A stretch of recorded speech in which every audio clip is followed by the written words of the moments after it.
नमस्कार दोस्तों, इस वीडियो में मैं आपको टॉप 2 स्मॉल कैप स्टॉक्स और 2 मिड कैप स्टॉक्स और एक फ्यूचरिस्टिक स्टॉक बताने वाला हूं और 5 और मैं आपको फंडामेंटली स्ट्रॉन्ग कंपनी बताने वाला हूं कि अगर मार्केट में गिरावट आएगी तो इन सारे शेयर्स में आपको ज़्यादा पैसे लगाने की जरूरत नहीं है। आपको 2, 3, 5 क्वांटिटी इनमें एक्यूमुलेट करते रहना है लॉन्ग टर्म के लिए। आपको 2, 3, 5 क्वांटिटी करके इन सारे शेयर्स में एक्यूमुलेट करना है लॉन्ग टर्म के लिए।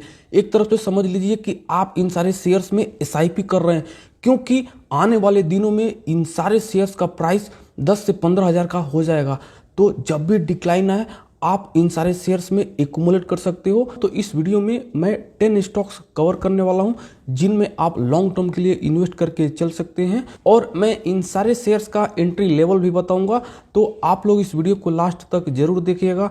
इस चैनल पे पहली बार विजिट कर रहे हैं तो इस चैनल को सब्सक्राइब जरूर करिएगा फॉर क्वालिटी कंटेंट। और आप लोग अभी तक मुझे इंस्टाग्राम पे फॉलो नहीं किया है तो आप लोग मुझे इंस्टाग्राम पे भी फॉलो जरूर कर लीजिएगा, क्योंकि इंस्टाग्राम पे भी मैं स्टॉक मार्केट में जो क्विक अपडेट होता है इंस्टाग्राम पेज पे मैं अपडेट करता हूं। तो आप इंस्टाग्राम पे हैं तो आप मुझे इंस्टाग्राम पे भी फॉलो जरूर कर लीजिएगा। ऑल राइट, तो चलिए वीडियो शुरू करते हैं। तो इन सारे शेयर्स को देखने से पहले एक बार हम मार्केट के बारे में बात कर लेते हैं। तो अभी देख सकते हैं कि 2 ट्रेडिंग सेशन से स्टॉक मार्केट में बाउंस बैक देखने को मिल रहा है और आज आरबीआई पॉलिसी का आउटकम था, देख सकते हो कुछ भी चेंज नहीं हुआ है। रेपो रेट भी अनचेंज है, लेकिन आरबीआई की ये जो पॉलिसी थी इससे ज्यादा इंपॉर्टेंट है फेड की। अगले हफ्ते फेड की मीटिंग होने वाली है तो उस पे मार्केट की नजर रहेगी। तो हमें तेजी को देख के एक्साइटमेंट में नहीं आ जाना है। जैसा मैं आपको ऑलवेज बोलता हूं कि हम लोग लॉन्ग टर्म इन्वेस्टर हैं और आने वाले दिनों में वोलेटिलिटी रहेगी दोस्त। तो हमें अपने फंड के हिसाब से क्वालिटी के ही स्टॉक्स में एक्यूमुलेट करना है। कैसे? 1, 1, 2, 2, 3, 3, 5, 5 क्वांटिटी, क्योंकि आने वाले दिनों में इंडिया में ह्यूज ग्रोथ है। इंडिया इमर्जिंग इकोनॉमी है और आप किसी भी सेक्टर में इन्वेस्ट करते हैं तो लॉन्ग टर्म के लिए सोचिए कि आने वाले 5 to 10 ईयर्स में कौन सा स्टॉक अच्छा कर सकता है, कौन सी कंपनी का फंडामेंटल अच्छा है, कौन सी कंपनी का मैनेजमेंट अच्छा है। उन्हीं कंपनियों में 1, 1, 2, 2 क्वांटिटी एक्यूमुलेट करते रहिए, ना कि पैनी स्टॉक्स में। ऑल राइट, तो चलिए अब हम देख लेते हैं इन सारे शेयर्स को। तो पहले मैं आपको टॉप 2 स्मॉल कैप स्टॉक्स बता देता हूं जिनमें आप अपने फंड के हिसाब से एक्यूमुलेट कर सकते हो। तो ये कंपनी है एस्टेक लाइफ साइंस। इस कंपनी का भी फंडामेंटल स्ट्रांग है और ये कंपनी अभी 1160-80 के लेवल पे भी गई थी, तो इस लेवल पे अट्रैक्टिव थी। रिसेंट क्वार्टर में म्यूचुअल फंड वालों ने इस कंपनी में अराउंड 2% होल्डिंग इंक्रीज करी है। वहीं पे एफआईआईज की भी होल्डिंग इस कंपनी में इंक्रीज हुई है, लेकिन वहीं पे रिटेल एंड अदर्स की होल्डिंग रिड्यूस हुई है। इस कंपनी का return on equity, return on capital employed दोनों ही 20% से ज़्यादा है और इस कंपनी में प्रमोटर्स की होल्डिंग भी ज़्यादा है और गोदरेज ग्रुप की कंपनी है और इस कंपनी का डेट टू इक्विटी है 0.57 और लास्ट 5 ईयर का प्रॉफिट ग्रोथ इस कंपनी का एक्सेलेंट है। 59.90% CAGR से ग्रो हुआ है। तो ये कंपनी आपको 1265 के करीब मिलती है, तो फ्रेश एंट्री या एक्यूमुलेट करके चल सकते हो। ये कंपनी मुझे लॉन्ग टर्म के लिए अच्छी लगती है। अब हम अगला स्मॉल कैप शेयर देख लेते हैं। तो ये कंपनी है तत्व चिंतन फार्मा। मैंने इस कंपनी को निचली लेवल पे आप लोगों को बोला था कि इस कंपनी में एक्यूमुलेट करते रहिए, तो आपने 2100 के लेवल पे भी ले रखा है तो होल्ड करिएगा इस कंपनी को लॉन्ग टर्म के लिए। इस कंपनी का भी फंडामेंटल स्ट्रांग है। इस कंपनी का return on equity, return on capital employed देख सकते हो और इस कंपनी में प्रोमोटर्स का स्टेक भी ज़्यादा है और एक भी शेयर प्लेज नहीं है प्रोमोटर की तरफ से। और ये लास्ट 3 ईयर्स का सेल्स भी इस कंपनी का एक्सेलेंट है, 30.30% से ग्रो हुआ है। तो तत्व चिंतन फार्मा को ले रखा है तो होल्ड करिएगा। अभी कुछ दिनों से मार्केट में थोड़ी सी वोलेटिलिटी थी तो इस कंपनी में भी गिरावट देखने को मिली थी। तो ये कंपनी आपको 2450, 2450 या 2475 के लेवल पे भी मिलती है, तो आप इस कंपनी में फ्रेश एंट्री करके चल सकते हो। अगर आपने 21 और 2200 के लेवल पे ले रखा है तो एवरेजिंग मत करिएगा, वेट एंड वॉच करिए। जब इसमें और थोड़ा सा करेक्शन होगा तब आप एवरेजिंग करने की सोचिएगा। लेकिन जो लोग इस कंपनी में फ्रेश एंट्री करना चाहते हैं वो लोग 2450 और 2475 के बीच में भी इस कंपनी में फ्रेश एंट्री लेके चल सकते हैं। इस कंपनी का भी फंडामेंटल स्ट्रॉन्ग है। तो ये रहे 2 बेस्ट स्मॉल कैप स्टॉक्स। अब मैं आपको 2 टॉप मिड कैप स्टॉक्स बता देता हूं जिनमें आप अपने फंड के हिसाब से एक्यूमुलेट करके चल सकते हो। तो ये स्टॉक है टाटा केमिकल्स, लॉन्ग टर्म आपका इन्वेस्टमेंट होराइजन होगा तभी इस कंपनी में आप इन्वेस्ट करिएगा, क्योंकि आने वाले दिनों में ईवी का फ्यूचर है और ये कंपनी बैटरी बनाने में जो रॉ मटेरियल होता है उस रिसाइकल का काम करती है। तो इस कंपनी का सेगमेंट देखते हुए मैं बोलूँगा कि इस कंपनी में आपको इन्वेस्ट करना चाहिए लॉन्ग टर्म के लिए। और ये स्टॉक अपने 52 वीक हाई से अच्छा खासा करेक्ट हो गया है और रिसेंट क्वार्टर में म्यूचुअल फंड और एफआईआईज ने भी इस कंपनी में होल्डिंग इंक्रीज करा है, लेकिन वहीं पे रिटेल इन्वेस्टर ने होल्डिंग इस कंपनी में रिड्यूस किया है। तो टाटा केमिकल्स में हमें इन्वेस्ट करना है लॉन्ग टर्म के लिए।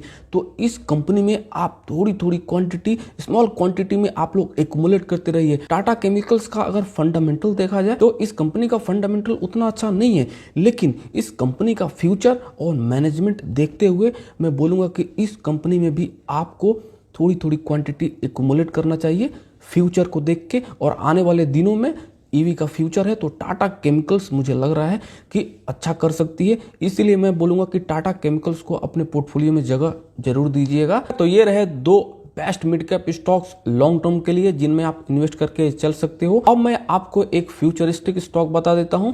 तो ये स्टॉक है एसबीआई लाइफ। इस कंपनी में एक्यूमुलेट करते रहिए, आने वाले दिनों में इंश्योरेंस सेक्टर में ह्यूज ग्रोथ है और इस कंपनी में म्यूचुअल फंड और डीआईज ने होल्डिंग रिसेंट क्वार्टर में इंक्रीज करा है, लेकिन वहीं पे रिटेल इन्वेस्टर ने होल्डिंग रिड्यूस किया है, क्योंकि हम लोग अच्छी क्वालिटी के स्टॉक्स में इन्वेस्ट नहीं कर सकते हैं, क्योंकि हम लोग किसी क्वालिटी के स्टॉक्स में पहले तो इन्वेस्ट नहीं करते हैं। अगर इनके सामने क्वालिटी के स्टॉक्स में इन्वेस्ट कर दिया और मार्केट में वीकनेस होती है तो उस क्वालिटी के स्टॉक्स में गिरावट भी देखने को मिलती है, तो हम लोग पैनिक करने लगते हैं, फिर उस क्वालिटी के स्टॉक से एग्जिट कर लेते हैं। तो इस तरह से तो वेल्थ नहीं बनेगा स्टॉक मार्केट में। इमोशन को कंट्रोल करना पड़ेगा। जिस तरह से बिजनेस जो है इमोशन से नहीं चलता है, उसी तरह से स्टॉक मार्केट है, इमोशन से नहीं चलता है। तो आप क्वालिटी के स्टॉक्स में अपने इमोशन को साइड में करते हुए सरप्लस मनी बचा के इन्वेस्ट करते रहिए, यही फार्मूला है। पोर्टफोलियो रेट देख के आपको डर लगता है तो आपको स्टॉक मार्केट से दूरियां बनाना सही रहेगा। आपको अदर एसेट क्लास में इन्वेस्ट करना चाहिए। इस स्टॉक में अगर आपको एंट्री लेनी है तो 1225 के लेवल पे मिलता है, तो फ्रेश एंट्री या एवरेजिंग करके चल सकते हो। इसके साथ साथ आप एचडीएफसी लाइफ में भी इन्वेस्ट करके चल सकते हो। और बहुत सारे रिटेल इन्वेस्टर गलती करते हैं कि उनकी पोर्टफोलियो का साइज स्मॉल है और एक ही सेक्टर की 2-3 कंपनियों में इन्वेस्ट कर देते हैं। तो मैं बोलूँगा कि अगर आपकी पोर्टफोलियो का साइज स्मॉल है तो एक सेक्टर से एक ही कंपनी में इन्वेस्ट करिए, वो अच्छा रहेगा। लाइक जैसे इंश्योरेंस सेक्टर है तो या तो एचडीएफसी लाइफ में इन्वेस्ट कर लो या एसबीआई लाइफ में इन्वेस्ट कर लो, राइट। दोनों ही कंपनियां फंडामेंटली स्ट्रांग है, लेकिन वैल्यूएशन के हिसाब से देखोगे तो एसबीआई लाइफ सस्ता है as compare to HDFC life. तो दोनों में से एक कंपनी को सेलेक्ट करके अपने पोर्टफोलियो में ऐड कर सकते हो। अब मैं आपको 5 स्टॉक्स बता देता हूं जिनमें आपको 2-2, 3-3, 4-4 क्वांटिटी करके इनमें इन्वेस्ट करके चलना है। तो पहला स्टॉक है HCL टेक्नोलॉजी। बेस्ट कंपनी है, इस कंपनी का फंडामेंटल स्ट्रांग है, तो इस कंपनी में जब भी गिरावट आए एक्यूमुलेट करते रहिए। तो इस कंपनी का रिटर्न ऑन इक्विटी देख सकते हो 19.80% है और रिटर्न ऑन कैपिटल एम्प्लॉयड 20% से भी ज़्यादा है। वर्चुअली डेट फ्री कंपनी है और इस कंपनी में प्रमोटर्स का स्टेक भी ज़्यादा है और एक भी शेयर प्लेज नहीं है प्रमोटर की तरफ से। तो HCL टेक में जब भी गिरावट आए 2-2, 3-3 क्वांटिटी एक्यूमुलेट करते रहिए। अगला स्टॉक है रिलैक्सो फुटवेयर। इस कंपनी में मैंने 1255 पे एवरेजिंग करी है अभी 2 दिन पहले ही, और आज मॉर्निंग ट्रेडिंग सेशन में इस कंपनी में तेजी देखने को मिल रही थी। तो रिलैक्सो फुटवेयर में मैं इन्वेस्ट करता हूं लॉन्ग टर्म के लिए, तो आप भी इस कंपनी में इन्वेस्ट करिएगा लंबे समय के लिए। इस कंपनी का भी फंडामेंटल स्ट्रांग है, return on equity, return on capital employed 20% से ज़्यादा है, वर्चुअली डेट फ्री कंपनी है, प्रमोटर्स का स्टेक भी इस कंपनी में ज़्यादा है। तो रिलैक्सो फुटवेयर आपको 1265 और 70 के रेंज में मिलेगा, तब आप लोग फ्रेश एंट्री या एवरेजिंग करने की सोचिएगा। ले रखा है तो होल्ड करिएगा रिलैक्सो को लॉन्ग टर्म के लिए।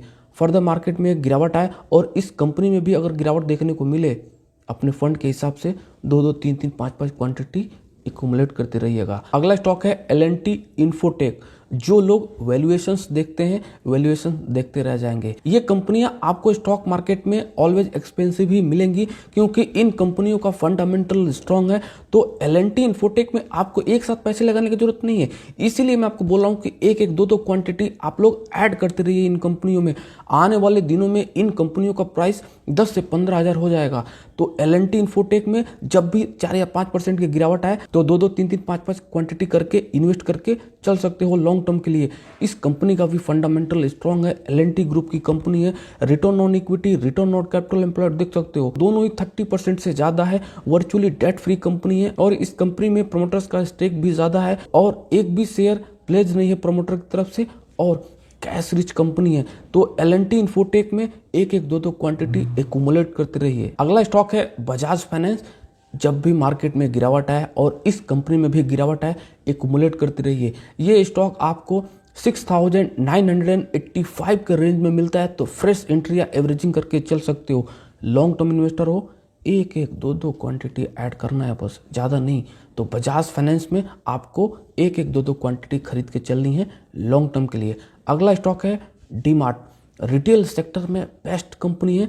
इस कंपनी को मैंने आप लोगों को बोला था कि 4500-4600 के रेंज में मिले, एक्यूमुलेट करते रहिएगा। और कुछ दिनों से डी-मार्ट में गिरावट देखने को मिल रही थी। तो जिन लोगों ने डी-मार्ट में एक्यूमुलेट किया है कमेंट बॉक्स में जरूर बताइएगा। तो ये रहे 5 स्टॉक्स जिनमें आपको 2-2, 3-3, 4-4 क्वांटिटी बाई करके चलनी है लॉन्ग टर्म के लिए। तो ये रहे सारे स्टॉक्स जिनमें आप लॉन्ग टर्म के लिए इन्वेस्ट करके चल सकते हो। ये वीडियो आपको कैसी लगी कमेंट बॉक्स में जरूर बताइएगा। तो मिलते हैं किसी दूसरी वीडियो में। और हाँ, इस चैनल को सब्सक्राइब करना मत भूलिएगा for quality content. Thank you.